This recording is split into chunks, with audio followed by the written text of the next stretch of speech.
പരിശുദ്ധമായ റമളാനായാൽ 4 കാര്യം നിങ്ങൾ വർദ്ധിപ്പിക്കണമെന്ന് ഷഫീഉനാ റസൂലുള്ളാഹി. 2 കാര്യം എനിക്ക് വളരെ ഇഷ്ടമാണ്, 2 കാര്യം നിങ്ങളുടെ ആവശ്യമാണ്. 4 കാര്യം നിങ്ങൾ വർദ്ധിപ്പിക്കണം. അതിൽ 2 കാര്യം എന്റെ കാര്യമാണ്, 2 കാര്യം നിങ്ങളുടെ കാര്യം. ഏതാണ് എന്റെ കാര്യം? എനിക്ക് ഏറ്റവും ഇഷ്ടപ്പെട്ട കാര്യം ഏതാണ്?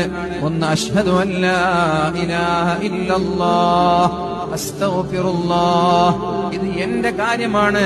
നിങ്ങളിത് പറഞ്ഞാൽ എനിക്ക് നിങ്ങളെ വല്ലാതെ ഇഷ്ടപ്പെടും. തുർദൂന ബിഹി റബ്ബക്കും, നിങ്ങളുടെ അല്ലാഹുവിനെ റബ്ബിനെ ഇഷ്ടപ്പെടുത്തുന്ന കാര്യമാണ് 2 കാര്യം. മറ്റേത് 2 നിങ്ങളുടെ കാര്യമാണ്.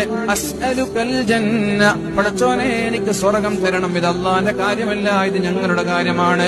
വഅഊദു ബിക മിനന്നാർ, അല്ലാഹുവേ നരകത്തിൽ നിന്ന് എന്നെ നീ കാക്കണേ അല്ലാഹ്. ഇത് വല്ലാതെ വർദ്ധിപ്പിക്കണം എന്ന് മുഹമ്മദുർ റസൂലുള്ളാഹ്. അതുകൊണ്ട്